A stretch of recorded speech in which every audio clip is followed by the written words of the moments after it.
soon as you see people in conference now, you want to just go ahead with your intro, okay? Yes, thank you. Cool.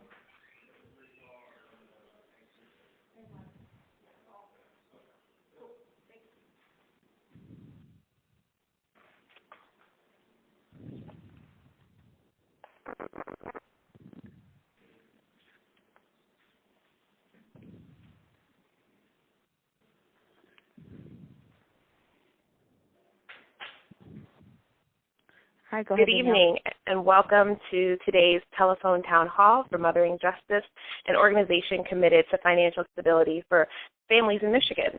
My name is Danielle, and I'll be your moderator for tonight's event. We'll begin in just a few minutes, and we're really excited to have you join us. Before we begin, a few quick points.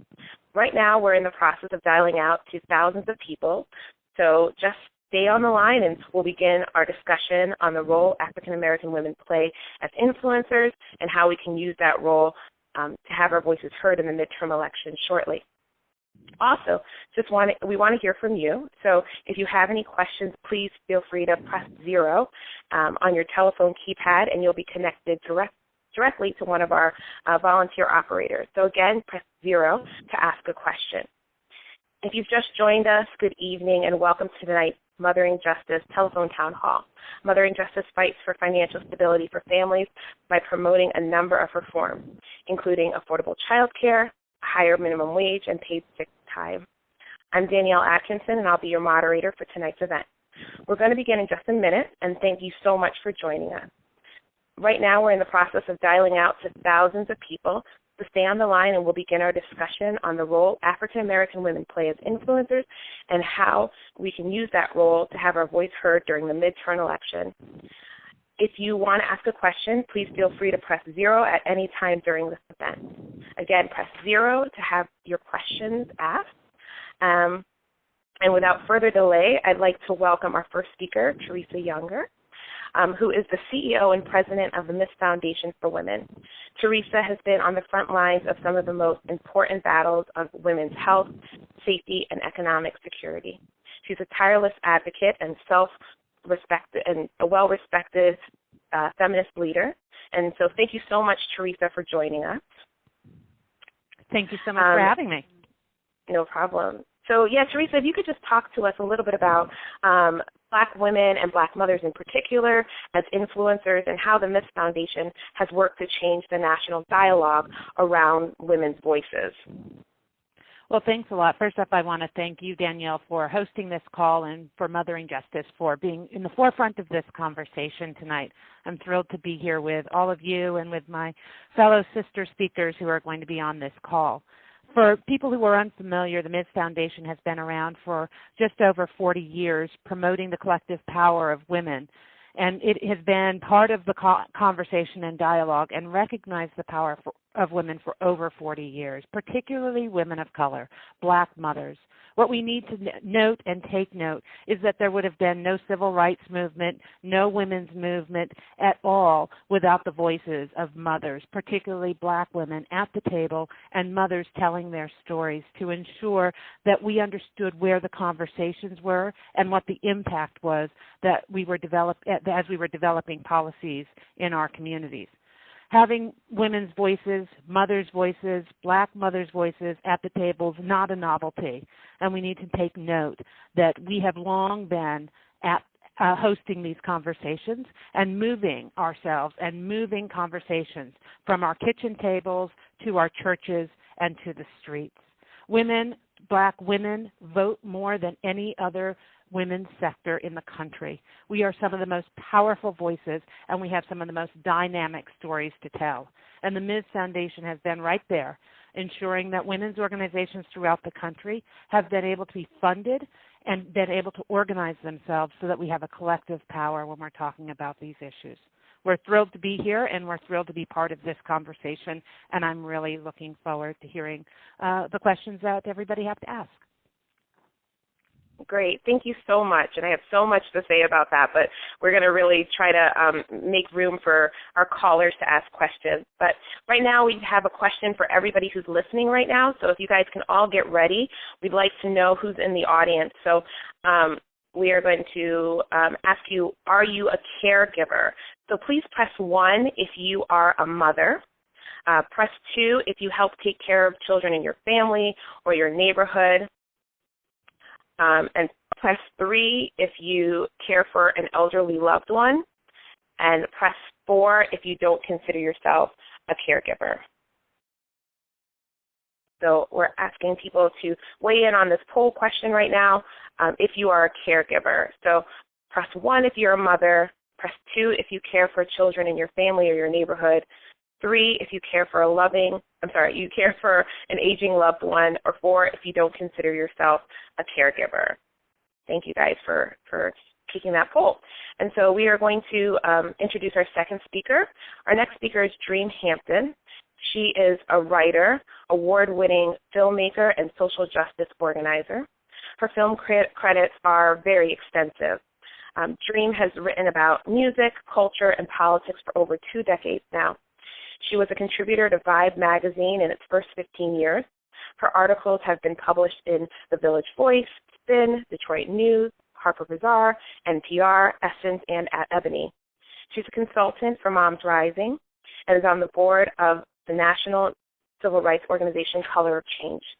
She also serves on the board of Young Nation, Detroit Summer, and Write a House, and those are all right here in Detroit.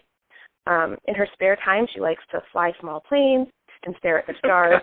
And, I like that. I like it. Thank you. And, I definitely would have cut my intro down to make more contrast.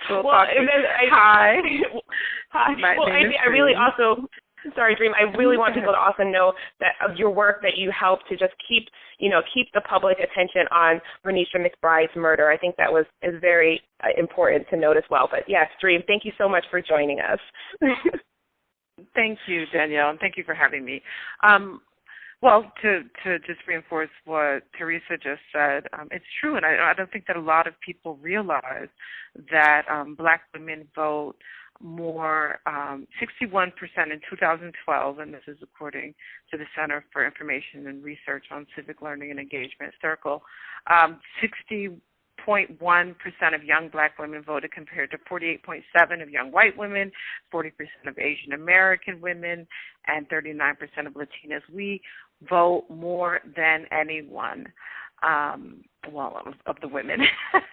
And we really are out here deciding elections. I mean, we saw this in Mississippi. We saw this in Virginia.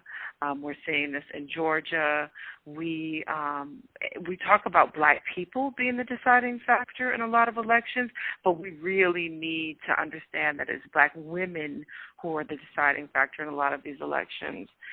You brought up Renisha McBride, and that's one of the ways that I use Kim Worthy, the prosecutor in Wayne County, of an example of why it's important to vote, because we're still having that conversation with some folks. Kim Worthy was able to prosecute Ted Wafer for killing Renisha McBride after the Dearborn Police Department, where she was killed, the Dearborn Heights Police Department stood down, refused to investigate her murder. Kim Worthy sent out her own investigators from her prosecutorial office, and she got an indictment, and she got him convicted and sentenced. She's an elected, this is an elected position. When we look across the country and we look at similar issues of racial injustice, and we throw our hands up, and because, rightly so, we see no justice forthcoming from this criminal injustice system. She's one example of putting people in place who will, at the very least, and I'm not saying that Kim Worthy is progressive or on anyone's side, but at the very least, see victims as human. So she's a great reason to show up and vote on November 4th, whether you're trying to get Angela Crowley out in Sanford County, Florida, whether you're trying to change some of these people who need to be out of office in Missouri. She's a shining example of having a Black woman in office that really made a difference. Yeah, thank you. I couldn't agree more. And so we have really great participation right now on the call, and I know we're having a little technical difficulty, but people, please ask your questions. Press 0 if you would like to ask a question of our speakers. While that's happening, I just wanted to, read the poll results from our first poll question. So we have 54% of the callers on are mothers. 12% are people who are caring for children that are not their own. We have 10% who are caring for an elderly loved one, and 24% that don't consider themselves a caregiver. So thank you so much for participating in that poll. And so we're going to have our first question from our audience. We're going to let Kim from Detroit ask her question. So, Kim, are you there? Oh, hi. Thanks for taking my question. My question, I just wanted to know, how can we get this issue of Detroit moms to be a national priority? I just think it needs to be paid more attention to. And I'll just open that up to any of our speakers. Well, this is Teresa from the Ms. Foundation for Women, and I think, this town hall is a prime example of getting people to understand that Detroit mothers are coming together and raising their voices together, and the Ms. Foundation is one of many organizations that is following Mothering Justice and the work that they are doing to ensure that mothers' voices and women's voices are heard throughout the country and in a leadership role for the multitude of issues that women are facing, whether it's a health issue, a safety issue, or a pay equity issue, an economic justice issue. These are all critical. And so I think it's just about us constantly talking, but the world is even more connected today than it's ever been. And we need to make sure that we're not just talking to each other, but we're talking to our friends and families who are outside of the area. Great, thank you. I want to go ahead and introduce our third speaker, Feminista Jones. Thank you so much, Feminista, for joining us. Feminista is a mental health social worker and a sex-positive Black feminist woman in New York City. She's an award-winning writer and blogger who focuses on health and well-being, specifically in the areas of mental, sexual, and physical health. She blogs for blogher.com and co-hosts a podcast called This Week in Blackness After Dark. Feminista has been featured in several online publications, and we're so grateful that she's here. Feminista, thank you so much. And if you could just please talk a little bit about your own journey towards activism and in activism. Thank you so much for having me on. I mean, it is a great honor to be with Dream and with Ms. Teresa, and this is just wonderful. I'm not from Detroit, so I'm just going to put it out there. However, I find that Detroit is a really, really, really, really great place to look if we're looking for innovation and what's going to happen with urban centers when the people speak up and they take control of their city and they let their voices be heard. So I think that this is really great that a lot of this stuff is coming out. And just quickly to address that question, how do we get Detroit on the national radar? That's one of the things that I work on with my social media and using social media in my particular activism is to try to take these local issues and help propel them forward. So I think a big thing is really kind of engaging people who are online and have really huge kind of presence and following and making them aware of these local issues that are going on and asking how they can help really push the issue forward because you never know who's reading. So that was only my contribution to that. I think my first act of activism may have been like when I was in high school, and I was rather defiant because I went to boarding school. So I'm like this Black urban girl from the Bronx going to boarding school, and I'm around mostly, white kids, and I was like, what the hell is going on here? I don't like what's happening. And I think I staged some kind of protest or something. I don't remember. I think I also wore pants. I think I was the first girl in my school to wear pants to graduation, so I was all feminism, right? Wow. And then in college, right, the first time I got arrested for activism, right, it was related to Mumia Abu-Jamal, who is, the person who has been arrested and people have been fighting for years for him. And I think I just kind of got into this idea that I have certain skills and talents, and I should be able to use them to help other people. And that's how I got into social work. I have this passion for helping people that are in need of whatever help I can provide. And I think part of my activism is not telling other people what they need, but listening to the needs of the people and kind of seeing how can I be of help. And so over the years, working on the front lines as a social worker and then as an administrator and kind of looking at processes and things like that, and then becoming a writer and realizing that I could engage people not just nationally but globally with what I had to say and my own experiences and those of other people, I realized I could create conversations that could spark activism in people who didn't even know they had it in them. So I think that's kind of what my contribution to a lot of these things are. And it is on the ground. It is the letter writing. It is the voting. It is the shouting and things like that. But there's also a component of awareness and education that I think that I'm able to use my platform to elevate awareness and kind of educate people about what's really happening, particularly with I focus on Black women. I focus on Black mothers a lot because I am a Black mother. I have a 8-year-old son, and I am very much invested in him living beyond age 18. If that makes sense and if that resonates to people. So that's kind of how I've gotten to where I am. Thank you. And I think that I think it really speaks to Black women just going from the place that they know and being experts in those areas and finding the platform that really helps them amplify their voice. I just want to remind people to please press 0 if you have questions for our speakers. We would love to hear from you, and we actually have quite a few questions right now. I'm going to go to Kim. Kim is somewhere in Michigan, I think. Kim, I'll let you ask your question. Are you there? Kim Johnson? No. No, Kim, you're not there. All right. What is the social worker's name? I'm sorry? No, I wanted to have the social worker's name repeated. My name is Effie, but my question was, why isn't the city of Detroit addressing the backlog of rape cases, and what can be done, and how can we become active in addressing that? Yes, Effie, I'm sorry. Dream. I apologize for messing up your name, but yes, go ahead, Dream. Yes, this is Dream. I'd like to, and again, I am not her publicist, but I'd like to shout out Kim Worthy. I found some of the ways that she went after Kwame Kilpatrick problematic, so I promise you I'm not her publicist.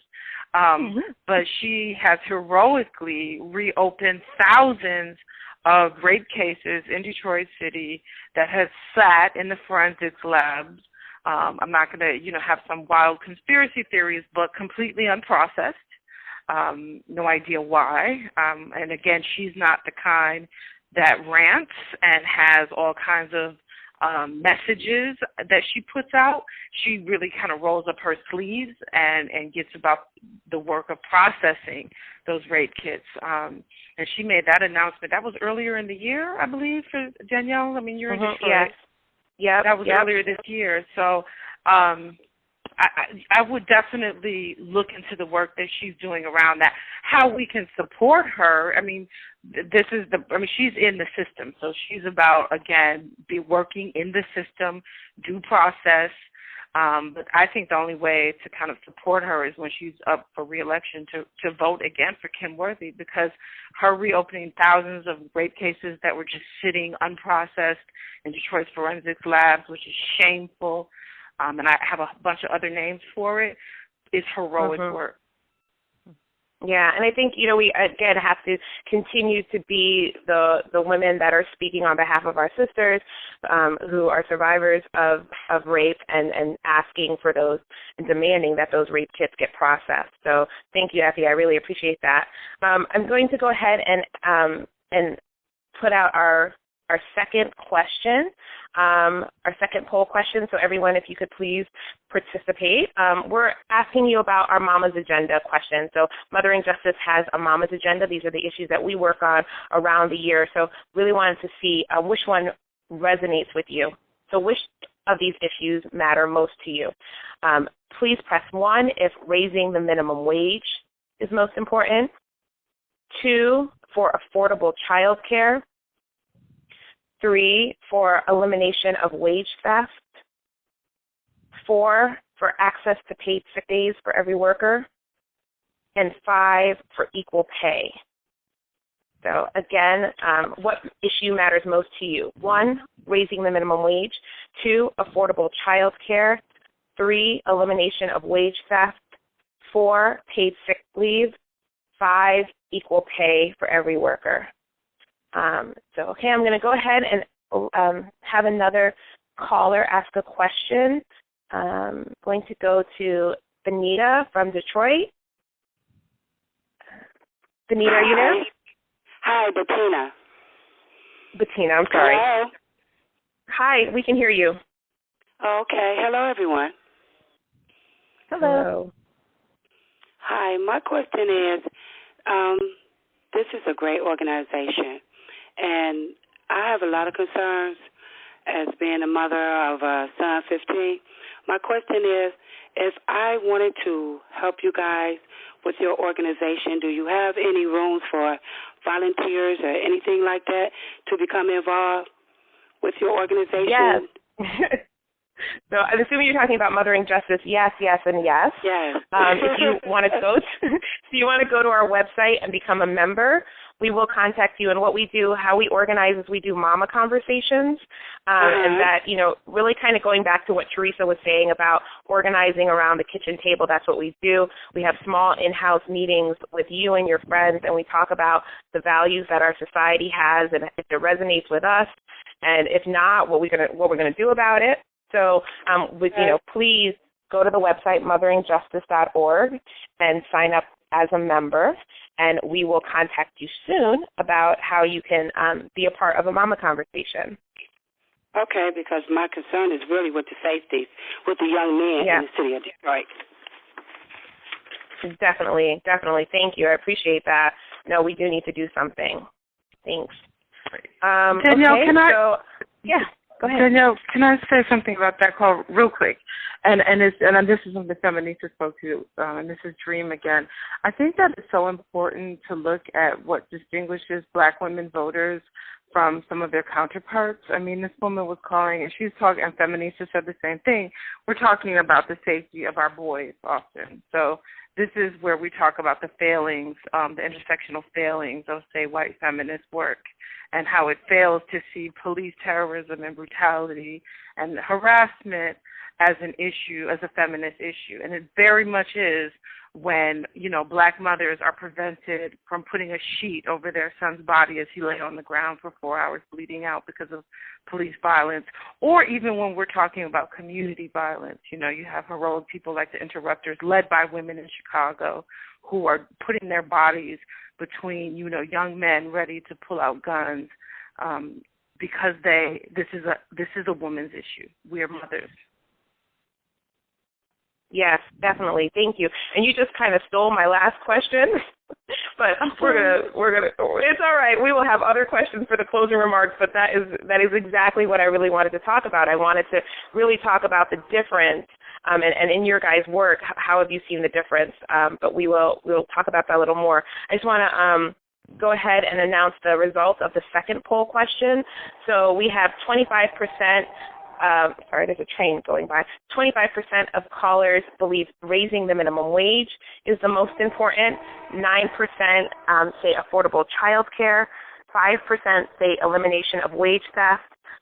13% paid sick time for every worker. And 48% equal pay. So really equal pay and raising the minimum wage. So I think it's very clear that the people on this call are interested in equality in the workplace as important issues to them. And thank you guys so much for participating in that. And I think along with, how we're going to kind of wrap up the call is the next poll question. So if you guys could get ready for one last poll question. Do you think the candidates running for office on a statewide level are addressing your concerns? Press 1 for yes and 2 for no. So again, the question is, do you think the candidates running for office on a statewide level have addressed your concerns, the concerns of you and your family?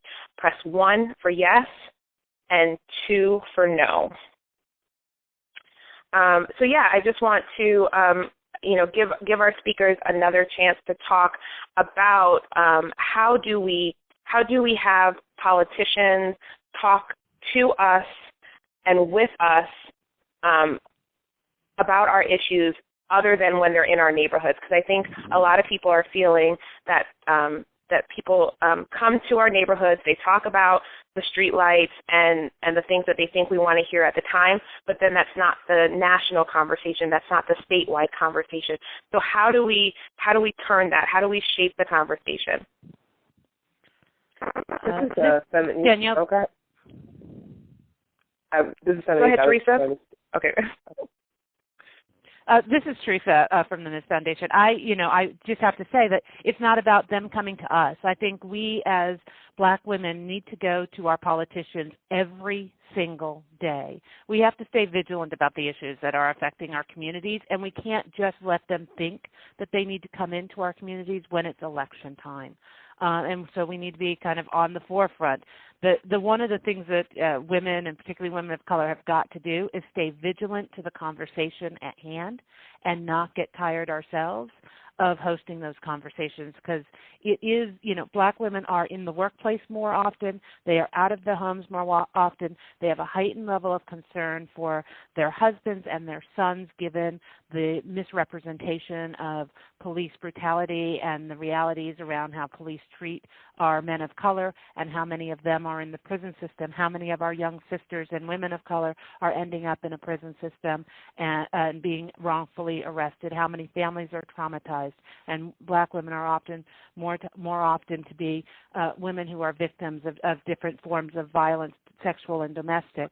But that doesn't mean we shouldn't be talking about these issues all the time. And we have to hold our elected officials accountable and ask the tough questions, and all year round, not just in an election cycle. Thank you. And I just want to remind people to press 0 if they have a question to ask, and we have some more questions. But Feminista, you wanted to say something? Yes. One of the things that the agency that I work for as a social worker, we do a lot of advocacy around issues directly related to the services that we need, particularly with funding issues. And we actually go to their offices. So you, as a citizen, have every right to show up at your representative's office.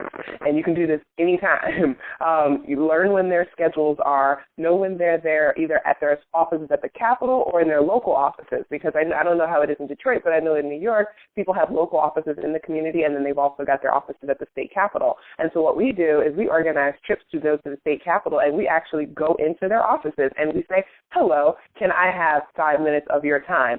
These are the issues that are happening. We bring representatives. We bring people that can speak directly to the issues, and we have them speak to the representatives and the elected officials right there in their face, and we say, so what can we expect you to do about this? Or can we expect that you will bring this up at the next vote or whatever? Like, kind of be in their face about it and say, remember, we voted for you, so we are asking you to make these issues known or hear what we're saying.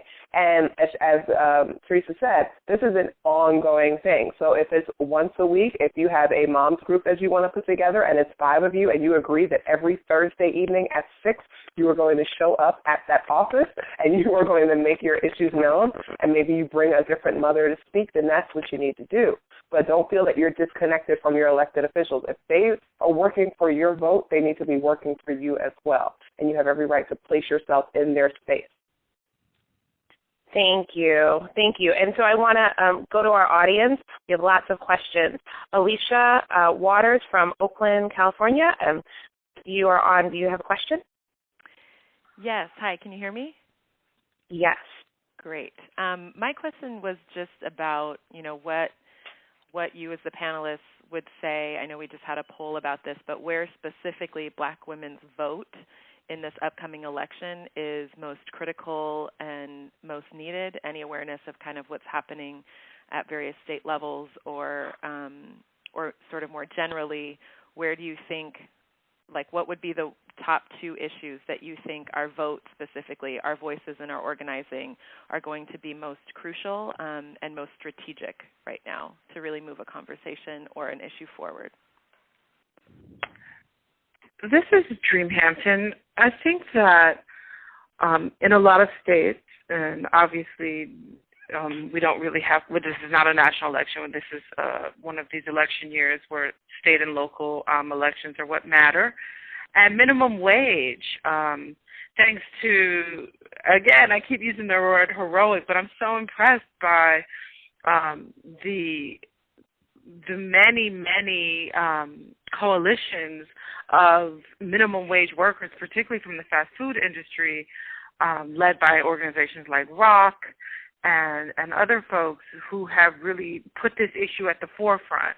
And when it comes to minimum wage, we know that 56% of minimum wage workers are women, and that 55% of minimum wage workers work full-time, and that 3 out of 5 workers earning minimum wage are in service occupations, food preparation, and that women working full-time at minimum wage will only earn $14,500, which is $4,000 below the poverty line for a mother with 2 kids.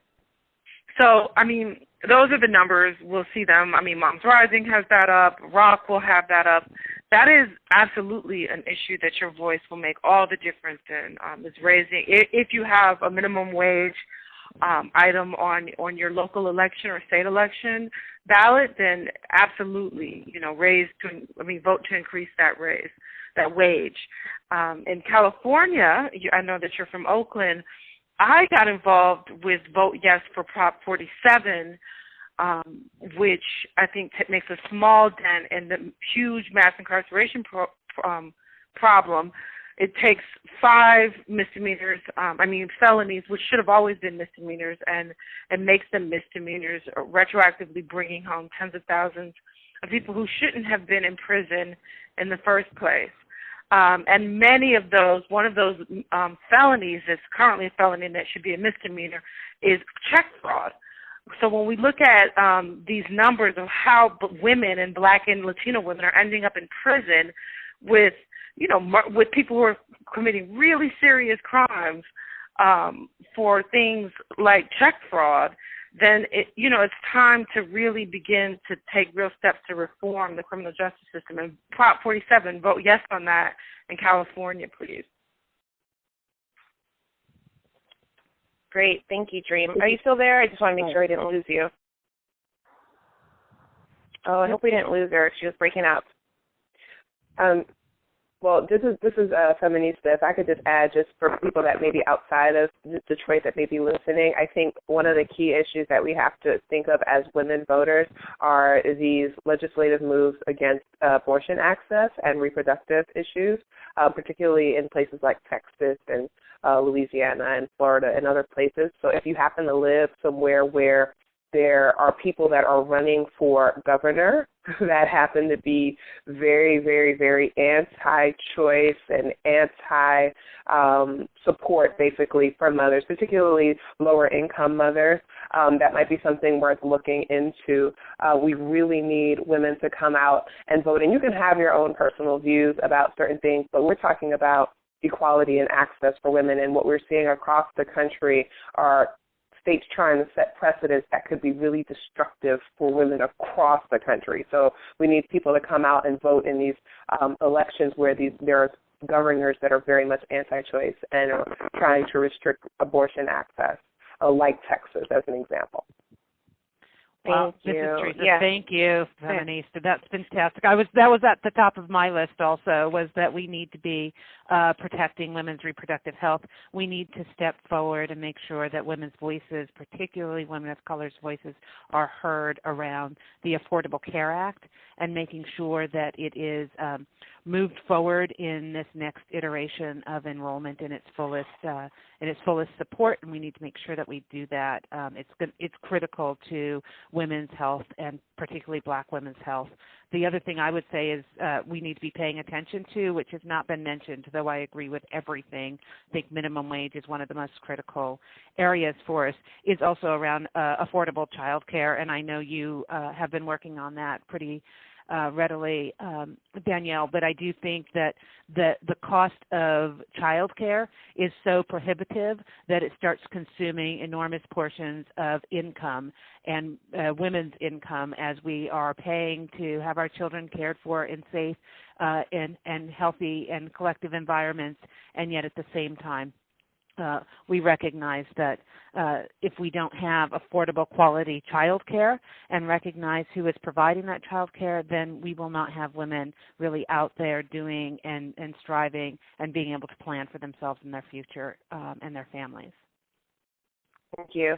Yeah, and I just want to first of all, I want to read the results from our last poll question, which are really kind of sad. But, when people are asked, if as politicians running for office on a statewide level are addressing their concerns, 25% of you said yes, and 75% said no. So I think this conversation is very timely and very needed on how do we have our voice heard. I want to go to Monique from Southfield. Monique, are you there? Yes, I am. Great. You have a question? Yes, my concern was education for our young African-American boys. I find it that politicians talk about how much money they put into the school systems, and working on an elementary level, I see that there's a lot of boys that can barely read or write, and the main cause is discipline and behavior problems.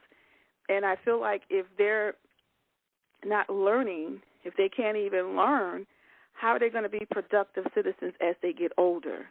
So I think that our politicians should be putting more money into the system, meaning having programs that will help our young boys learn how to deal with their anger and aggressiveness and things like that. So as they become young men to men, they'll know how to handle their discipline and behaviors in a productive way instead of going to prison or ending up dead. Because if you start in school not learning how to have discipline as you get older, it's just going to escalate. So that's one of my concerns, because I have 2 African-American sons. They're doing well, but I'm thinking about the kids that don't have the things that my sons have. And that's on my forefront of deciding who I'm going to vote for. And neither governor has talked about that. They say they're going to put money into the system, but I don't see it.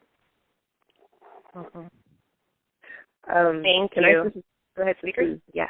This is Feminista. If I could speak briefly as a mother of a black boy and a mental health social worker, I would say that, yes, we need politicians and we need to advocate for more funding for services, for mental health services, particularly for young black children. And I say this because a lot of our black children, unfortunately, are being raised in environments that are akin to war zones. And we have found through studies that children that are being raised in certain inner cities experiencing PTSD like Gulf War veterans. So that is an issue that we have to deal with, along with poverty, creating food insecurity, which leads to children going to school hungry, and that also has an effect on a child's learning process. And there's a lot of mental health issues that are going unaddressed, particularly for young black boys. And I think that's important because and I say this openly, my son is actually goes to therapy to deal with a lot of these issues that he has right now, because I was very concerned about them pegging him as a so-called bad kid when I knew as a mental health social worker that there was more going on. And so a lot of it is parental advocacy within the school system, because believe it or not, there are a lot of resources available, but they won't tell you about it, right, if your son is black. They may tell you if your son is white, or they may tell you if your daughter is white, but if your child is black, they may not make those resources known to you. So you kind of have to get in there as a parent and say, listen, I know my child, something is off, and we need some help. You need to not be ashamed of it either. And then we need to press our elected officials for more funding for these kinds of special programs and things like that, because they set aside small funds, but they need to be expanded. And if we can do work for children with autism, which I think is beautiful, I think we need to expand for other mental health services as well. Depression and PTSD are big among young African-American children, particularly boys, and that does affect their ability to sit still in class and pay attention, and they will sometimes act out, which leads to punishment. And we know that black boys and black girls are being suspended and expelled at rates that are like ridiculously higher than children of other races. So not only do we need funding for the services to help them with their mental health issues and with their learning issues, but also for teacher training to stop treating our children as though they are criminals and bad just for showing up at class, right? So you can push your politicians, but this is also on a school level. This is a teachers union thing. This is a superintendent thing. Like there's a number of levels in which I believe mothers can get involved. But the first one is knowing your child, knowing when something is wrong, and not feeling ashamed of saying something's wrong with my child or something's off with my child, then I need to get them extra help.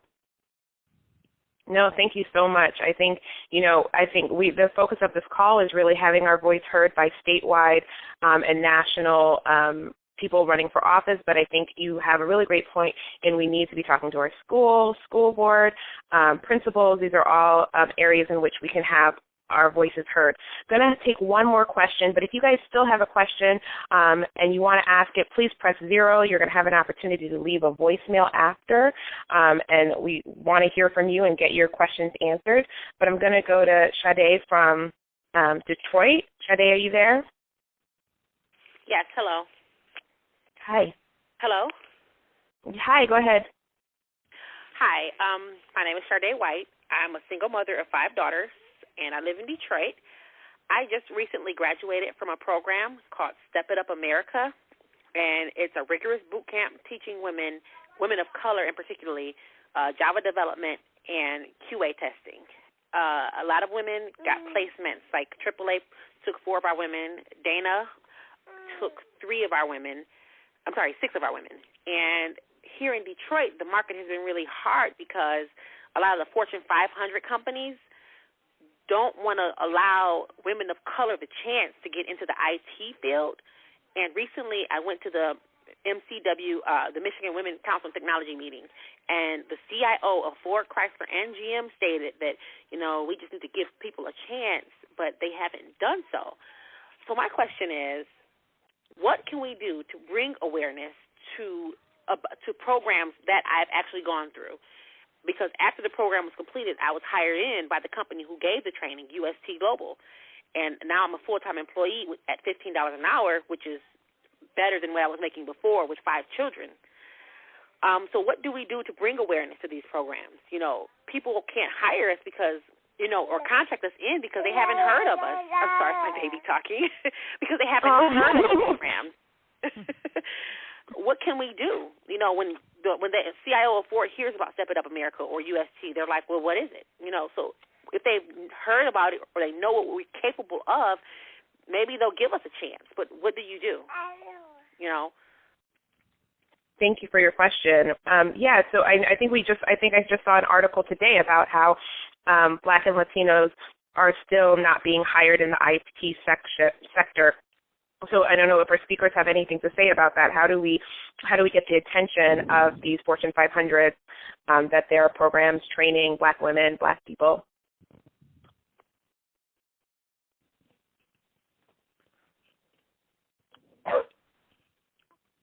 So I guess the silence is. I'm like, the silence is deafening. I know. It represents the 2% of us in tech currently, but please, someone else. I do not represent women in tech, but I do believe that I think people underestimate how many programs are out there, and we have to continue to let people know. I think there's, clearly there is levels of what I would say systemic sexism and systemic racism that takes place in the tech fields, and we just have to keep knocking on the doors. I think that this is Dream. I think that we need to get back to some old-fashioned kind of what seem to be outdated Kwanzaa politics around, supporting one another economically. I think that's a GMO. Because collective economics is exactly what is at the foundation for the entrepreneurship that, that has been happening for 2 decades now in Silicon Valley and the other places where tech alleys have sprouted up. These seed funds, these angel funds, these are individuals getting together and pooling their money. And there were times in the 50s and 60s and throughout when you would see women's financial investment clubs, and some of them were Black. That's where Black tech entrepreneurs are stalled, is when it comes to that initial seed and investment money. And, I think that we have opportunities not just to support young tech entrepreneurs, but to make a lot of money investing in people with great ideas and skill sets. Thank you so much. Yeah, and I think those unconventional methods are really important. My family's from Jamaica, and people would support each other's projects with small loans, and that's a tradition that they carry to this country as well. And I think we do need to get back to those and remind people of our roots. And so we are about to close out the call. We've had a really great call, but I just want to give one more second to our speakers to say just the most important thing that people can do to have their voices heard in this election. And I think, we all agree that voting is important, but if you have something else to add, I will ask the speakers to share in their closing remarks. I'll call on Teresa. I knew I was first. First off, I want to thank you and both Feminista and Dream for being part of this call. It's really fantastic. There were a couple of things I would do, but one of the key things aside from voting is take your children with you to vote, and make sure you take one other person to the polls when it comes time to vote, so that they have an opportunity to be there and be engaged. If we don't vote, then we give away our power, and the only way we own our power is to use it and enforce it, and the power to vote is really critical. And then the other thing I would just say is make sure that we hold people accountable. Ask the question time and time again if we need to. Thank you. And Dream? I totally agree with Teresa, both in being honored to be on this call and to taking someone to the poll with you. I've been taking my daughter to the poll with me inside the booth when the state I lived in allowed it every other year, her entire life, and she turned 18 this January and got her voter card and was so excited. Yay! And it was, I know, she was more excited to get it than her driver's license. So, I think that says something about having that be one of our rituals. But, as Feminista and Teresa said earlier, it does not end with voting. We have to show up. I'm so proud of the work that Moms Rising does in terms of collecting stories, actually delivering them to Capitol Hill when people can't make it. These trips to state capitals and even to our local offices. Through Moms Rising, I made one of my first trips to Detroit.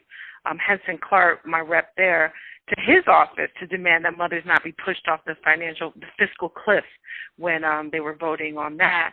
And that was my first time ever going to a congressman's office, and I was so surprised by the reception I got.